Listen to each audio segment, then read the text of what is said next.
हम पढ़ने जा रहे हैं क्लास 10th के मैथ मैथ का 6.3।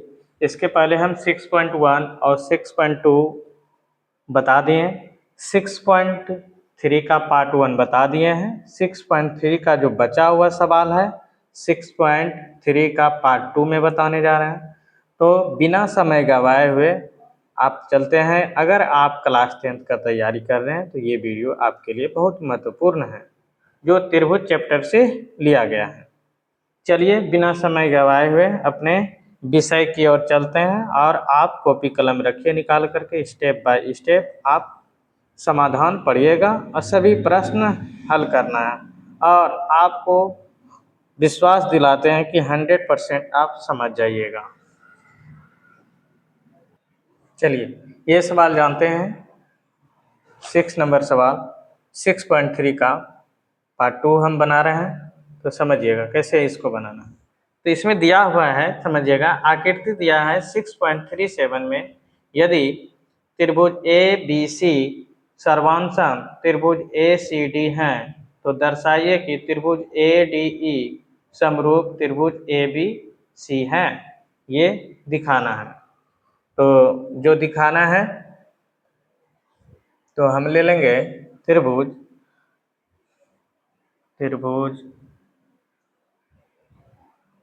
ए डी ई तथा त्रिभुज ए बी सी, ये ले लेंगे। तो देखिए ए डी ई का बात कर रहे हैं और ए बी सी बड़ा वाला त्रिभुज का बात कर रहे हैं। तो दोनों में देखिए ए आ रहा है, दोनों में क्या आ रहा है, ए। तो ए से क्या हो जाएंगे, उभयनिष्ठ। ए बराबर कौन, ए, ये हो जाएंगे उभयनिष्ठ। ये लिख देंगे। फिर देखिए आप समझ रहे हैं, यहाँ पे दिया हुआ है ए बी ई सर्वांशम ए डी ई। तो सर्वांशम है तो ए बी, ए ध्यान दीजिएगा सर्वांशम है। कौन सा त्रिभुज सर्वांशम है, यहाँ पे A D E, A B E, A B E यहाँ पे दिया हुआ है सर्वांशम। त्रिभुज ए बी ई सर्वांशम त्रिभुज ए सी डी, ये सर्वांशम है। सर्वांशम होता है तो आप जानते हैं सर्वांशम होने पर क्या होता है, सभी कोण सभी भुजा सभी बराबर हो जाते हैं ना। तो यहाँ से हम क्या जानते हैं, देखिए तो इसमें हम क्या जानेंगे, ए डी जो बराबर हो जाएगा, ए डी जो बराबर हो जाएगा ए डी। देखिए ये वाला त्रिभुज ए सी डी में, या नहीं तो ए डी का बात कर रहे हैं, ए डी ई यहाँ पे भी देख सकते हैं। इसमें यह सर्वांशम दिया है ए बी ई में सर्वांशम है तो ए डी जो बराबर हो जाएंगे वो किसके बराबर हो जाएंगे, ए ई के बराबर। ए डी बराबर जो हो जाएंगे ए ई के बराबर ये हो जाएंगे। ये तो आप समझ रहे हैं। अच्छा, दूसरा चीज आप क्या जानते हैं, देखिए तो ये दूसरा चीज आप जानते हैं ए बी, इसमें ए बी बराबर क्या हो जाएंगे, ए सी, ये हो जाएंगे। तो इसको हम एक मान लेते हैं और इसको हम दो ले लेते हैं। तो समीकरण एक तथा दो से हमें क्या मालूम होते हैं, एक तथा दो से क्या मालूम हो रहे हैं, एक तथा दो से समीकरण जो मालूम हुआ या भाग दे देंगे, एक में दो से भाग दे देंगे तो क्या हो जाएंगे, यहाँ पे ए डी बटे ए बी बराबर ए ई बटे ए सी। ये चीज़ आप समझ जाते हैं। सर्वांशम होता है ना तो सभी भुजा बराबर होते हैं और सभी कोण भी बराबर होते हैं, पर ये दोनों सर्वांशम थे। अब देखिए समान अनुपात में हो रहा है, किस लिए, देखिए यहाँ पे क्या हो रहा है, समान अनुपात में ए डी बटे ए बी आ रहा है, ए डी बटे ए बी एक ही अनुपात में, और ए ई बटे ए सी।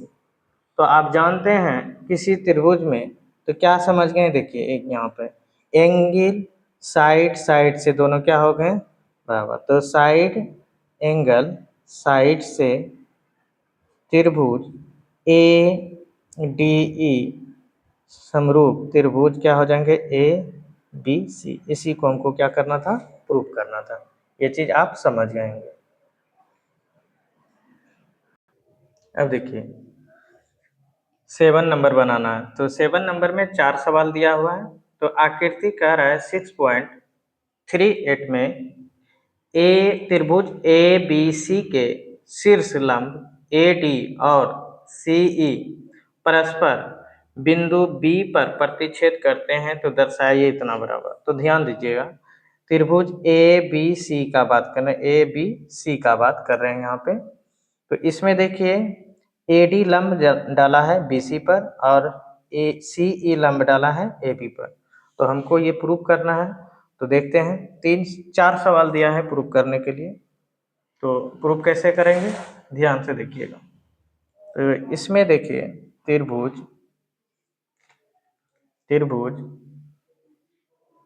ए ई पी तथा त्रिभुज सी डी पी ले लिए, ये दोनों लिए। तो कौन देखिए ए ई पी ये वाला बात कर रहे हैं और सी डी पी ये वाला बात कर रहे हैं। तो देखिए तो यहाँ पे क्या मालूम हो रहा है, इसमें भी 90 डिग्री बन रहे हैं, इस त्रिभुज में भी 90 डिग्री, यहाँ पे इस त्रिभुज में भी 90 डिग्री। तो यहाँ हो जाएंगे क्या चीज, इसमें कोण ई बराबर कोण डी बराबर कितना हो जाएंगे 90 डिग्री। दूसरा पी से उभयनिष्ठ हो जाएंगे, पी से देखिए ये भी त्रिभुज में पी आ रहा है इसमें भी, और ये भी त्रिभुज में पी आ रहा है। तो पी से क्या हो जाएंगे, शीर्षाभिमुख कौन से भी बोल सकते हैं। पी से यहाँ से क्या हो जाएंगे, शीर्षाभिमुख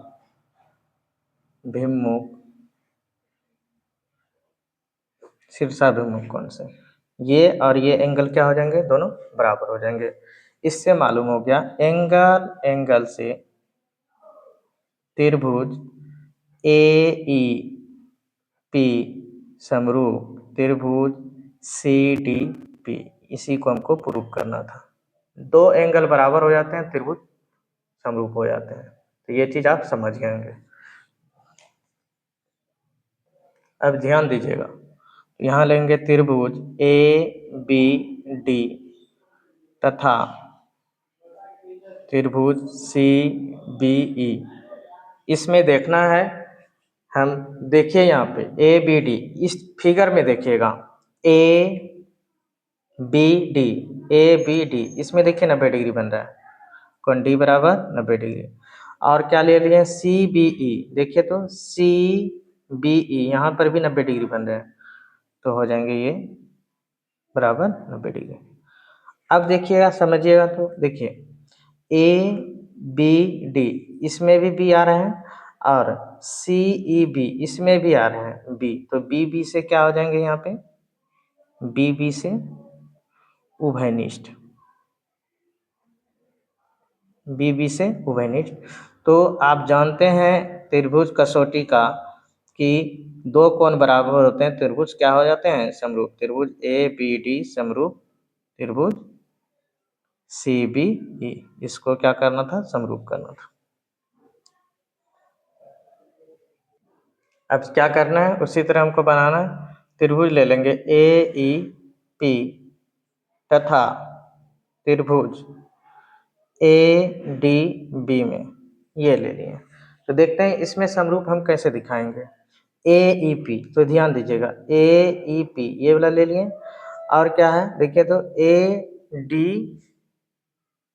डी बी, तो देखिएगा तो ए डी बी कहाँ है, ए डी बी ये वाला बात कर रहे हैं।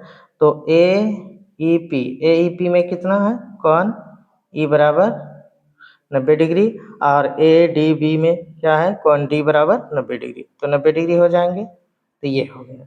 तो अब यहाँ पे देखिएगा ए ई पी और क्या बात कर रहे हैं ए बी डी, दोनों में ए आ रहे हैं।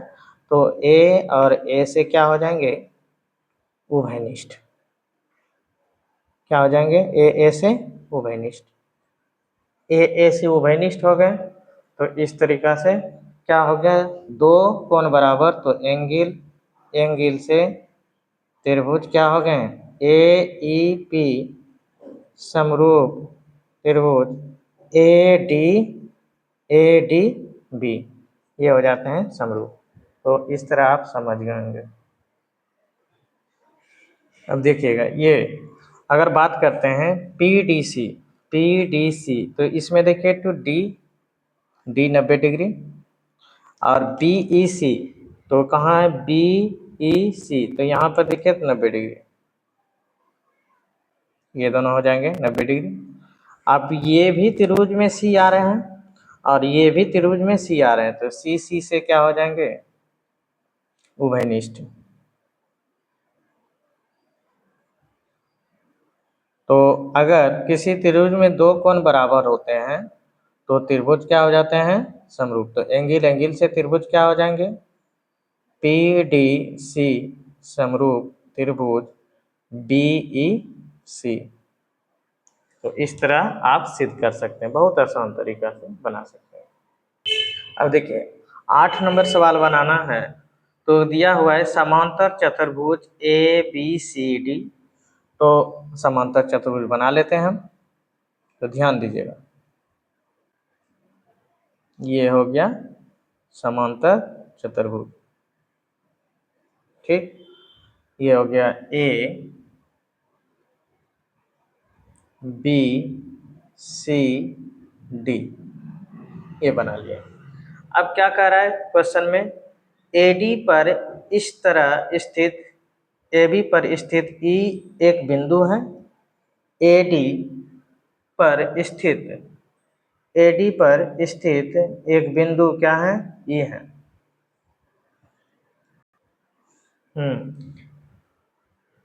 ए बी सी डी के बढ़ाए हुए भुजा एडी को बढ़ाया, तो स्थित वहाँ पे एडी को बढ़ाया तो स्थित एगो क्या है, ई है। यहाँ पे ये कह रहे हैं ई दिया है और बीई को मिलाया है, तो बीई को हम क्या कर देंगे, यहाँ पे मिला देंगे ऐसे करके। तो इस तरह ये फिगर बना जो सी डी को क्या करता है, एफ पर काटता है। तो यहाँ पर क्या हो जाएंगे, एफ। इस तरह फिगर आप बना सकते हैं। अब देखेंगे ये सवाल हम कैसे बनाते हैं। चलिए देखते हैं। त्रिभुज ए बी ई ले लिए और त्रिभुज तथा त्रिभुज ले लेंगे जो हमको प्रूव करना, सी एफ बी। अब ध्यान दीजिएगा यहाँ पे, देखिए तो ए ई समांतर बी सी है। देखिए तो ए ई समांतर, ए ई कहाँ है, देखिए तो ए ई, ये जो है समांतर बी सी, ये दोनों समांतर नहीं दिखाई दे रहे हैं, ऐसे करके सीधा सीधे तो समांतर है। तो बता सकते हैं कौन ए ई बी बराबर ए ई बी बराबर, ये वाला कौन का बात कर रहे हैं, समांतर है। तो कौन सी बी एफ, देखिए तो एकांतर कौन से बराबर नहीं होंगे, सी बी एफ, ये और ये कौन एकांतर कौन से बराबर हो जाएंगे, एकांतर कौन। फिर देखिए तो एंगल, दो एंगल बता देंगे तो हो जाएगा प्रूफ। तो त्रिभुज फिर ले लीजिए ई ए बी में, कहाँ है, देखिए तो ई ई ए बी, ये वाला बात कर रहे हैं ये। और कौन बी सी एफ, अब देखिए तो बी सी एफ कहाँ है, B C F, B B C F, ये वाला बात कर रहे हैं। ये दोनों क्या होते हैं, बराबर होते हैं ना। हम जानते हैं समांतर चतुर्भुज के सम्मुख कोण क्या होते हैं, बराबर होते हैं। तो यहाँ पर आप लिख सकते हैं समांतर चतुर्भुज के सम्मुख कोण समान होते हैं, इस तरह लिख सकते हैं। तो समान होते हैं तो बराबर हो गया। तो देखिए ये और ये बराबर हो गए, बी और सी बराबर हो गए, तो बस एंगल एंगल से त्रिभुज क्या हो जाएंगे, समरूप होंगे कि नहीं। ए बी ई समरूप त्रिभुज सी एफ बी, इसी को हमको क्या करना था, प्रूव करना था। दो एंगल बराबर हो जाए तो समरूप हो जाएंगे, बहुत आसान है, आप इस तरह प्रूव कर सकते हैं।